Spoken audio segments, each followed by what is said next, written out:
Welcome back. Maybe another day for you, but it is the exact same time for me. I'm just starting a new recording. This is where it starts to get good. So, by the way, these are not like just a bunch of pro drug like stories, because most of them are just fun. Some of them aren't so fun, but as we go through the stories, you're gonna kind of see where this goes, you know. So I just wanted to say that is like these are gonna be like fun stories most of the time, but it's you're if you listen to all of this, you're gonna sort of understand. Excuse me. Sorry, it's getting late for me. But I'm not gonna stop. You'll kind of understand the full sort of picture here. So you know, don't think that just because these stories are fun that's all there is to this. But you'll hear more of that later, probably in part 3. So 2020. So last video we really just kind of covered 2019, which was kind of my introductory year to drugs when I was 14 years old.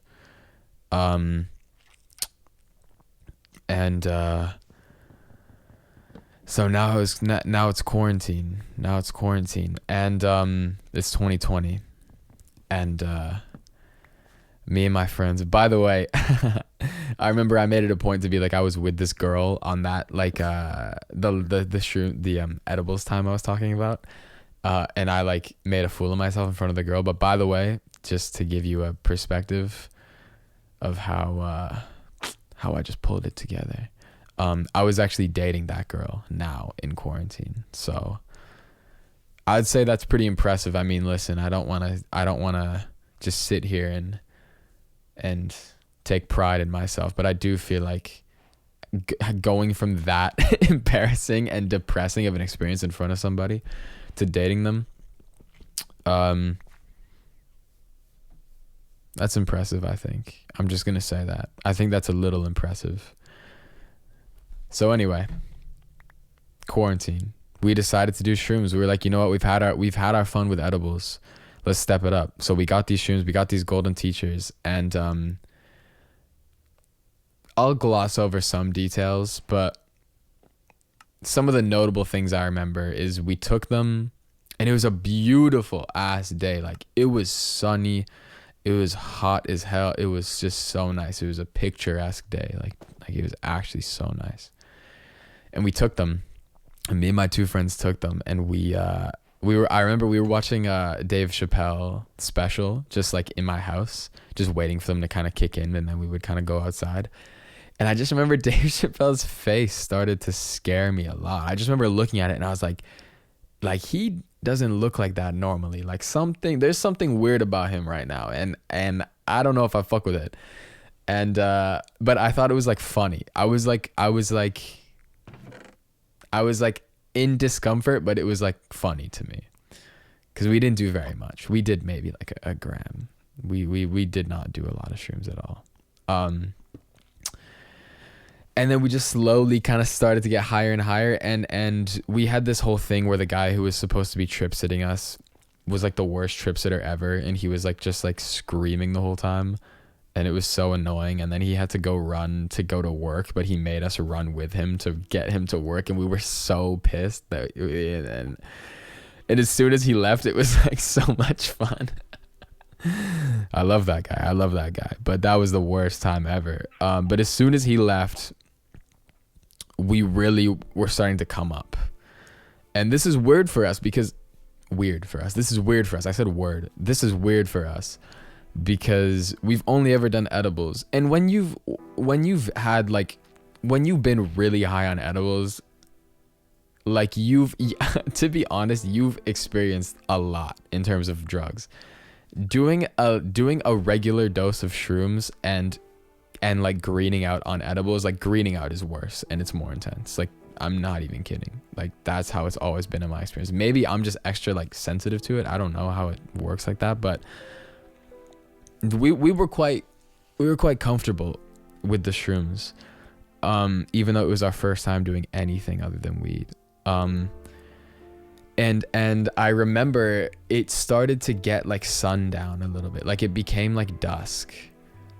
And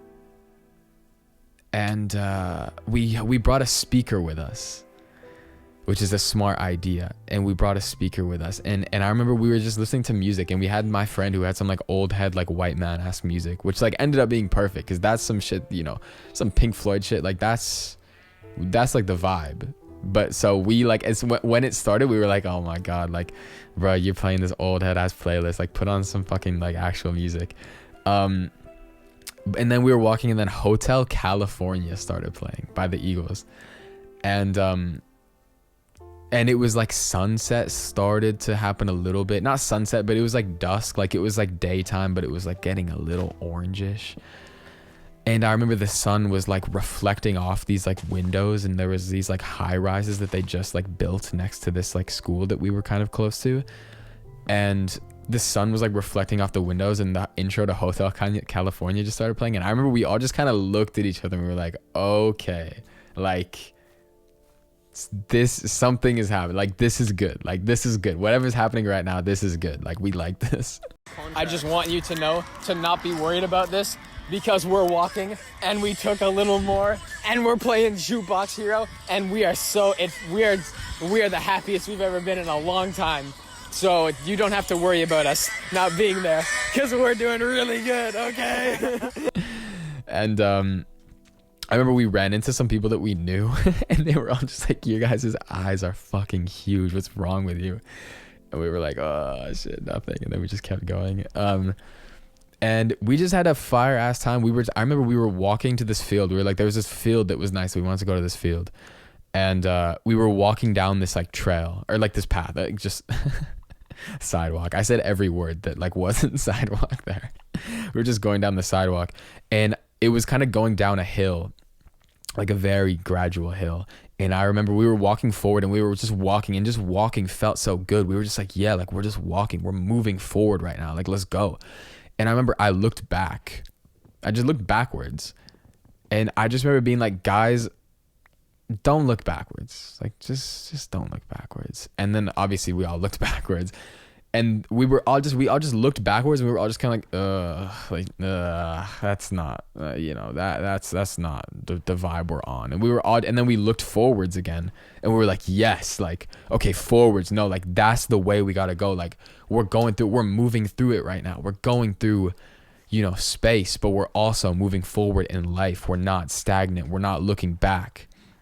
And we just kept on walking, and we would keep on looking back every once in a while. And every time we would look back, we'd be like, ugh, back. Like, look at back. You guys, like, think about how we used to be back. You know, like we literally used to be 30 feet back. Like, look at that. Like we shouldn't even be looking back there. Like, we used to be back there, but now we're forward, and we're only going to keep getting more forward. So let's just look forward. And we just kept on going on with this weird, like, life philosophy. I mean, it's like a real life philosophy, like don't look back, like just keep looking forward. But we just only took it purely literal. We did not take it in a life sense. We just took it in like a directional sense. I mean, it meant a little bit more to us at that time for some reason, but it was really just about like the direction we were going. We were like, no, like if we're going forwards on the sidewalk, then we're going forwards in life. And we made it to this field, and we were just lying down in this tall grass. And this is one of the best parts, because it was quarantine, and so no one was cutting the grass in this field. So it was really long, but it was like dry and nice, but it was like long ass grass. And we just laid in it, and we looked at the clouds, and it was so beautiful. And there was this little sort of like opening of like trees and like rocks and shit in this field. And I remember we went into that. And me and one of my friends were just looking at each other, and we were just hugging each other. We were like, bro, we did it. Like, we're here. Like, look at this. Like, yes, like we made it. Look how beautiful it all is. Like, we're in nature. Look at these trees. Look at this bug. We made it. It's all here. And we looked down, and my other friend who I was doing it with was sitting on a log just with his head like in his hands. And we were like, hey, like, are you okay? And I remember he looked up, and he was smiling, but he had tears streaming down his face. And he just went, it's so beautiful. And we all like started dying of laughter, but we also like agreed with him wholeheartedly. We were like, no, this is so beautiful. And the weirdest thing happened. We kind of we kept on walking, and we were just walking on this sidewalk again. We were just moving through the city, and these two little girls just ran up to us. They were like toddlers, like these little girls, like between 4 and like 7 probably, just ran up to us. Is that true? 4 and 7? When do you walk? You walk way before 4. They could have been like 7. They were okay. They were like 7 to 8. They were probably 8. I'm gonna say 8. Really doesn't matter. I'm just trying to paint a vivid picture. They came up to us, and they just giggled, and then they gave us a flower. Like these two little girls just ran up to us and gave us a flower, and then giggled and ran away. And that would be weird sober. I mean, not weird. It's like sweet, because it's like just like, you know, it's just like an innocent like thing. But it would have been a little like unusual sober. But high on shrooms for the first time, that was like life changing. We felt like I don't even know what we felt like, but we were just getting flowers from like the people. You know what I mean? Like we were just like being appreciated by like the people of Delta.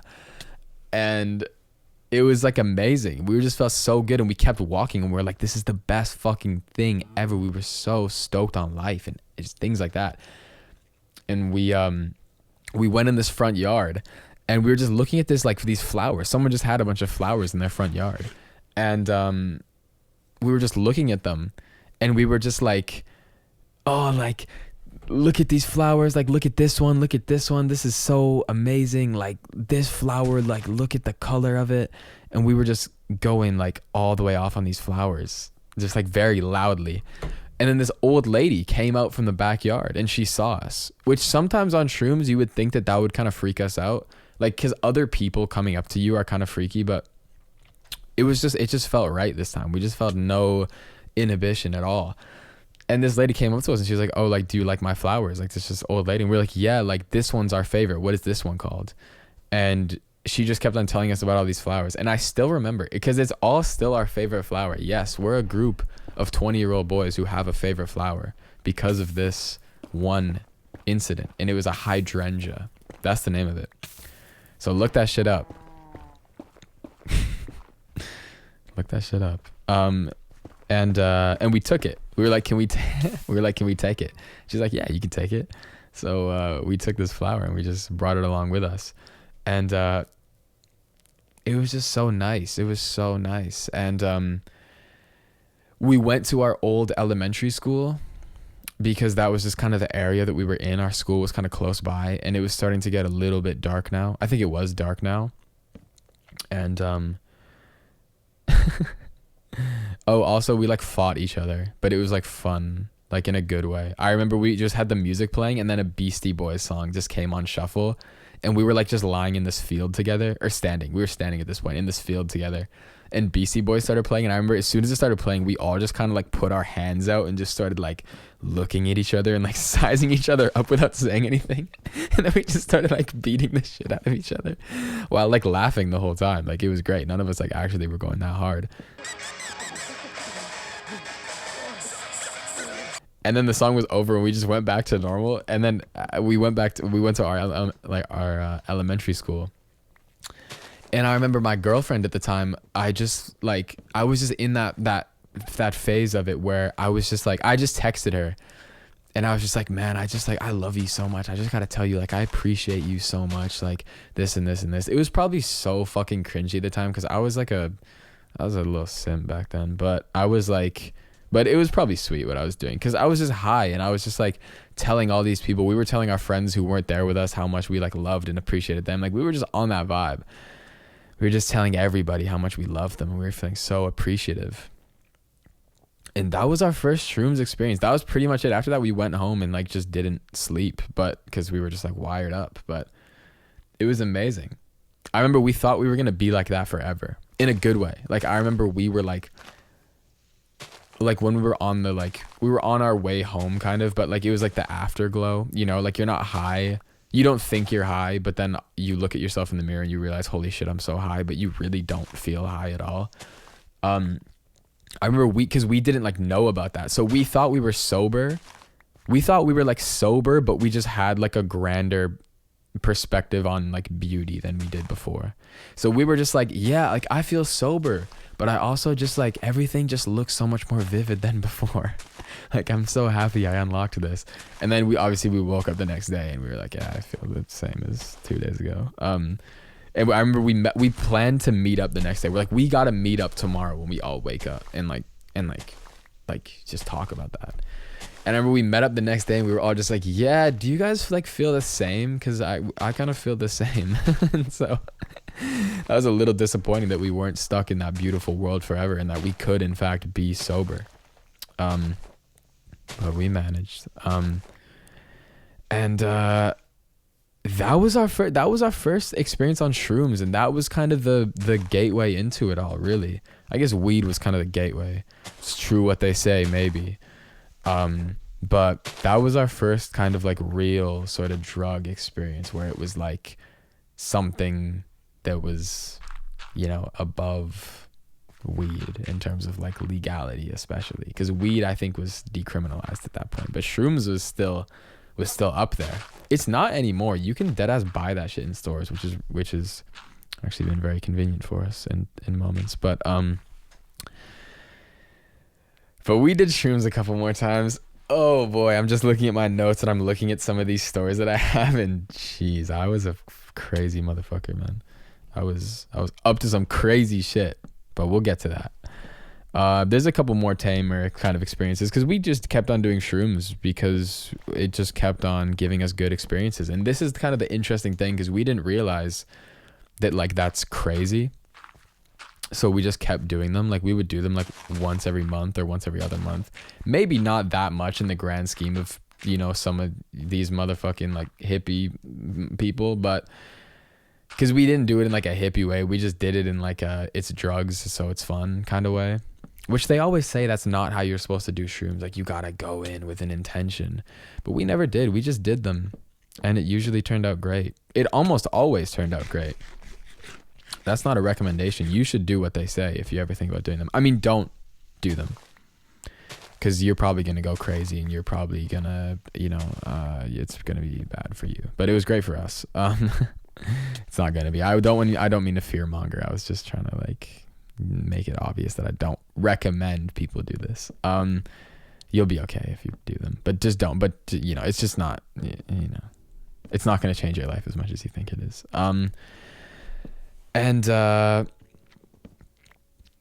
It's a really weird thing doing shrooms outside versus doing shrooms in a house because that was the summertime and it was nice.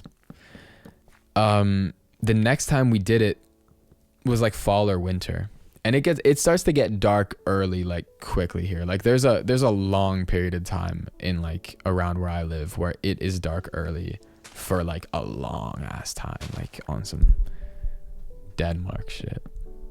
It might be daytime for a long time there. You know what I mean? Like weird hours of daylight. And so we did it once and it was like beautiful and outside and sunny. And then we did it another time where it was dark the entire time. We were in my house the entire time. And I remember this was a really weird day. So I was 17 now. So, no. Yeah. No. Yeah. I think I was 17. I remember I only had my learner's license, but my mom was away for the weekend. So on this day, I drove myself with my learner's license only and no driving practice. I drove myself to a piercer's place and I got my ears pierced. And then I went home to do shrooms afterwards. And that was a big thing as like a 17-year-old. I was like, damn, like I'm on some crazy shit. I just drove with my learner's license on the most busy road in Surrey. Actually, that is crazy. That actually is such a stupid idea. I was saying that like I thought it was crazy, but it wasn't that crazy. But saying it out loud, that actually was such a bad idea. And I drove on the wrong side of a parking lot and almost head-on collided with somebody. Collided. I know how to talk. I'm just not good at doing it with a microphone. It was a bad idea. And And so I went back to my house, and then all my friends came over, and it was like dark as fuck, and we just did these shrooms. So this is where, okay, so the shrooms, the strain we did this time was called penis envy. And apparently they call it that because when girls do it, they wish that they had a dick. My dealer said that she agreed with that, but I think that people just hear the name and so they start thinking about it when they're high. We didn't have any penis related effects. I'm just going to say that. I think that's all just a bunch of urban myth. But yeah, I don't know. Maybe we're just a little more level-headed. Maybe some of y'all out there are a little more susceptible to the effects. So we did the shrooms, and this was a very kind of like influential experience to me. We did it in my house, and we had boarded up all the windows. It looked fucking crazy. This is the inspiration for, I think a lot of my music videos are probably gonna be reminiscent of this to me. I remember people would always say we didn't really have to worry about some of the more niche like shroom tips when we did it the first time because we were just outside having fun. But inside there's like shrooms hazards, you know what I'm saying? Like people are like, oh, like you gotta make sure the music's right. If the music is off, the whole thing is off. You gotta you gotta fucking, you know, the rooms have such a big impact on your vibe. You gotta make sure that you don't have some weird shit in your room. You gotta make sure the lighting is right. Like there's a lot more variables inside than outside, funnily enough, because if you do it outside in a field, you're low-key like good for the whole day. But if you do it in a house, you kind of have to maintain the vibe like intentionally a little bit. Like things could get off. That could happen outside too, but I feel like it feels better outside. It feels more natural. It felt good this time. Nothing went wrong this time, but there's been times. And these are just always things that they say is, you know, the room's just got to be right. You got to have the right thing on the TV. You got to have the right music going. And I remember on all the forums, they would say, and no matter what, don't look at yourself in the mirror on some Bloody Mary shit. It was like frightening to us. We were like, we're going to do it in my house, but we are not playing with that mirror shit. So here, let me paint the picture. All the blinds were closed. All the lights in my house were off. That was just the vibe we were on. And all of the mirrors were covered up. And that's some shit that is straight out of a fucking horror movie. Could you imagine going in a house and there's like 4 kids like sitting in the dark, like in a circle on the carpet like we were, and all the windows are closed and all the mirrors are covered up? What the fuck type of vibe is that? That's crazy. But it was actually it was great at the time. I was saying it like it was scary. It was great at the time. Very surreal. Very cool. It was crazy. I remember I kept on getting these like visions, like just sitting down, that everything outside of the house was just blackness forever. That was the reoccurring thing I just kept on thinking, was like, I couldn't perceive the outside world in my brain. I couldn't visualize it. I couldn't conceptualize it. There was no outside world to me. It was just a house. We were in my house, and right past the wall was just blackness forever. But it was peaceful. I liked it. I thought it was nice. You know, it wasn't scary. It was really cool. I was really happy that this might be the only reality, is just my friends in my house forever. I loved it. I would have been completely happy if that was life. And a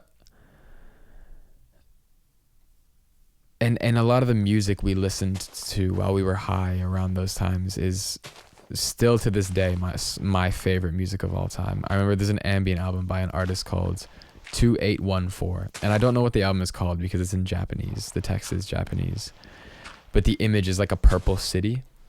I have it in vinyl. I'm looking at it right now because I have it on vinyl. One of my good friends gave it to me as a gift. That's my favorite album of all time, that ambient album by 2814. Or is it 2418? Let me just see, because I actually want to shout it out properly because you're all going to love it. Promise. Yeah, 2814. I wonder what this album is called, but it's all Japanese, but you'll recognize it because it's just a purple city. So, but we listened to that album every time we were high. Even back in 2019, when I was talking about some of the edible times, there are lots of times where we would just play that music on a speaker while we were walking around, especially when it was foggy. We'd get high and we'd walk around and we'd just be playing this ambient music, and it was like amazing. It was such a weird vibe. And we were playing this again in that house, and it was really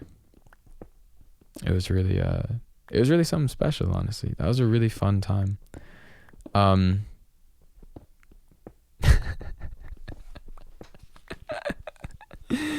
One thing that we did was one time my friend, oh my God, how do I even say this without sounding, you're going to think I'm a fucking freak. But at some point, one of my friends went upstairs in my room to just chill. I have LED lights and they were set on like color changing mode, and he was just sitting up there like by himself, just looking at the lights, like just thinking it was so beautiful.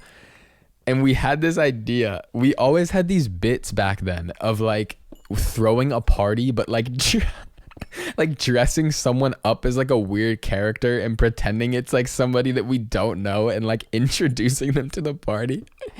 I mean, we kept on doing this like idea in our heads where we're like, we're gonna throw a party at like someone else's house, and we're gonna get one of our friends to like dress up like crazy and like shave his head, and we're gonna say that it's our landlord who just like came, and we're like, yeah, guys, our landlord is like in the corner of the room right now. And so we always had these ideas and these bits of like just introducing these like characters into like social situations that are just like make no sense. And when my friend was upstairs, me and my other friend who was downstairs, we were like, he's upstairs. Like we're all really high. This is the perfect opportunity to execute one of these bits that we've always been talking about. And we had this bit. The character was called, I'm sorry, I don't know how to just get this out. I can't just get it out. The character was called the Schmeckle Goblin. And basically, we got my friend and we dressed him up in a hoodie. We put two hoodies on. One hoodie was on backwards, covering his face. And then another hoodie was on top of it, covering that hood. So it looked like he was faceless, but he had a hood on. And we put like we took off my shower curtain, and we put like the shower curtain like on him, or we put something on him, or like a blanket or something like on him as like a cape, so he looked like some like, you know, like Scandinavian like mythical character. And we took the shower bar and gave it to him as like a staff, and he just hunched over and he just started walking around by slamming the stick into the ground, and he was hunched over.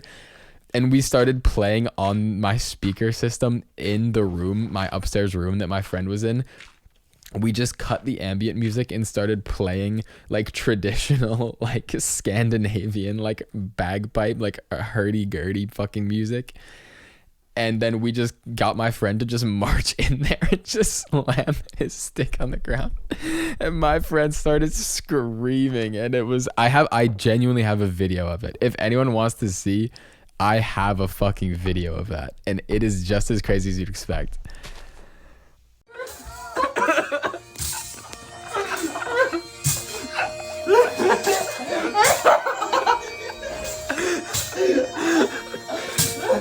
Oh my God!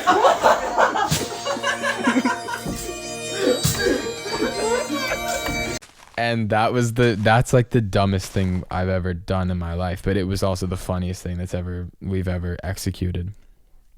The Schmeckle Goblin. Yeah. The Schmeckle Goblin. Yeah. Haven't seen him since. We've had plans to bring him back though.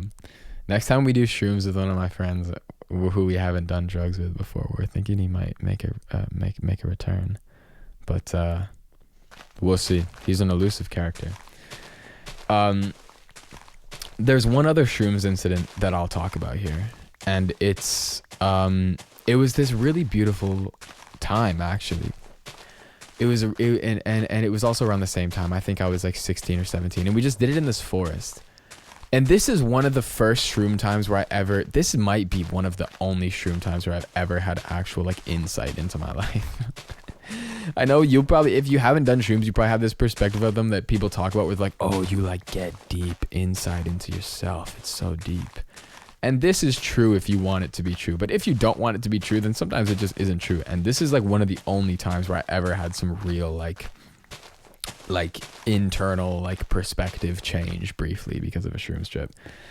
I did it with my same two friends. And we did it in a forest, and the forest was just like weird. It was a weird vibe. It was gray. Things were just, there were a lot of dead, bushes, and everything was just kind of pokey and thorny and dead. And we were on the come up from shrooms, and we were feeling a little weird. And, it got to like a peak of weirdness because the come up was just kind of nearing an end, but we were still coming up. We were still a little uneasy, nauseous, kind of like not steady on our feet. And then we just came across these train tracks that just went for miles and miles and miles. And it looked very crazy on shrooms because all the trees were kind of curving inwards and all of the train tracks were sort of leading down one direction. And it was all very directional. It looked like a tunnel. But, you could see the sky. It was just trees. But it was shaped like a tunnel almost. And at the foot of this tunnel, there was a dead heron. Like this mighty ass heron. Like this big fucking heron. And it was like mangled. Its guts were everywhere. It was like clearly attacked by an animal. Like it wasn't run over by a train. Like its like chest was like ripped open and shit was like spewed like out. Like it was disgusting. And it really set us on some weird vibe. And we were already like not loving the environment, and seeing that just in front of us, like really set us in the wrong direction. But then we looked past it and there was a live heron standing like 20 feet away from it. And on shrooms, that was a very intriguing sort of duality. Was we were in this weird, dead feeling gray sort of like world. It felt like even the clouds were sort of looked very sort of like almost like dungeon-esque. They looked like cracked stone to us, the clouds, and everything was weird like that. And then at this barrier, the death like ended and there was like trees, and it was like a mirror almost. There was a live heron with like vegetation, and we were with the dead heron in this dead land, and that felt very significant to us in this state of mind. And so we had the inclination to follow this tunnel and follow where all the lines sort of led us, and go towards this living heron and get away from the dead heron. And that's what we did. We started walking towards this heron, and we would keep walking, and we would get maybe 5 to 10 feet away from it, and then it would fly up and it would go maybe 20 more feet down the track, and everything was still leading to it. Everything still looked like it was leading to this heron, and it just kept going back, and we kept walking, and we would get a little closer to it, and then it would move a little far away, and then it would wait there, and it would wait until we got a little closer, and then it would move even farther away. And eventually we got close to it, and then it just kind of looked at us, and then it flew up in a tree. And it was just standing in that tree now, just looking down at this area. And after like 10 minutes of following this animal, we kind of took it as a sign. We're not spiritual people at all, but we were on a lot of drugs. And so this heron had now led us into this more sort of interesting place that felt a little more lively, and now it was looking down on this place after leading us in a direction. And so we were all like, okay, we got it. This is where we're supposed to be. The bird told us this is where we're supposed to be. It all makes sense. And so we all kind of actually took some moments to ourselves, and we all sort of went off on our own. I have a picture of that too. Maybe this will be like a picture book, picture video. And we were just kind of standing along this track, not far apart, but we weren't speaking to each other. We just kind of all were sort of just in our own heads, just thinking, doing our own thing. And, we actually came to some very helpful conclusions of kind of just taking it easier on ourselves and just realizing that we were children and we didn't have to be so hard on ourselves. And these are all things that sound obvious. You know that when you're a kid, you're not supposed to take it seriously because you're a kid. But to actually feel it internally, like actually have that not just as like something you know logically, but something you actually feel, was actually quite special to us at that time. And that actually helped. I think that helped us for a while. You know, I mean, it's hard to keep up with all these things you learn on drugs without like writing them down. And we didn't care to do that yet. So we kind of lost this knowledge, you know, after a while after it happened. But it was good. It was a good experience for a while. And so we just kind of regrouped together after like maybe 30 minutes of just kind of peaking on drugs just by ourselves. We were all just like, wow, that was good. Like we all got a lot of information from ourselves once we kind of came into this calmer space in the forest. And we all sort of forgot about everything that had happened, and we were all kind of just sort of very present and just walking back. And we were just very like present. We couldn't even like think anything anymore. We only existed as like our visual, as like our senses. We only existed as our senses. We didn't have any internal monologue. We couldn't really imagine anything. We just kind of felt very present. And we just kept walking along this track, and then we realized we made it to this bridge. We knew because it was by a kind of a bridge. This is where this was. And we made it to a bridge when we realized, oh, hey, there was a dead heron there, and it's gone. There's not even blood on the tracks anymore. And this was weird because it had been like 45 minutes to an hour since we saw that dead heron, and it was just weird. Like maybe an animal just came and picked it up or something like that, but it wasn't like, it was like broad daylight, and there was like kind of people around sometimes. So I don't know what animal would have came on, and like it's not like a bear would have I don't know, but it was gone. The dead heron was completely gone. There was no blood anymore. And we were all like, oh yeah, that dead heron, the shit with the heron. Do you guys remember that shit with the heron? That was so weird. And now the dead one's gone. We feel better, and the dead heron is gone. And then we were like, that's weird. And then we turned to the left because there was a hill that just went back up to the street. And at the top of the hill, there was the same living heron leading us out of the forest back into the street. And that really meant something to us. Something about that felt like guided to us, and that felt like there was some sort of like force guiding us that was manifesting itself as a heron. And this is not something we really believe sober. We're not religious, we're not spiritual, but in that mindset, that really was a significant moment to us, and we never really forgot about that. And we really sort of researched what that could mean spiritually and all that shit. And I don't remember what we found. I don't think we actually really gave a fuck, but it was really cool to us at the time. And we're going to come back to that story in part 3, maybe part 4. We're going to come back to that story. I think we're going to do a lot of parts of this, actually. I have a lot to say. And that was sort of this phase that we had of maybe between the ages of like 15 to like 17. We just did a lot of shrooms in a lot of places. We did it in forests, we did it in fields, we did it in houses, we did it in the city, we did it, you know, and it was all great every time. I mean, these are the notable experiences where, you know, the first time and the time in my house and the time with the heron, these are kind of like some of the key moments. But this is like all we did, you know, in high school, is we would really just do shrooms and then chill for a month or two and then just do them again and just kind of see what happened. And it was a really weird period of my life because also you would, we'll get back to a lot of this. We'll get back to a lot of this stuff. This is all going to be a lot of kind of going full circle. So a lot of this is going to be kind of open-ended now. And as you get to the final sort of bits of this story, it's all going to sort of come into a cumulative moment in my life recently.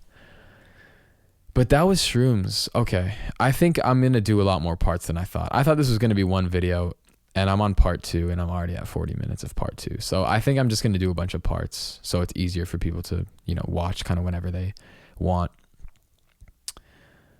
Yeah. Shrooms, man. We had a lot of weird times. That really is what I remember most of my upbringing being, is just times on shrooms, on psychedelics, which is weird. And I think it made us into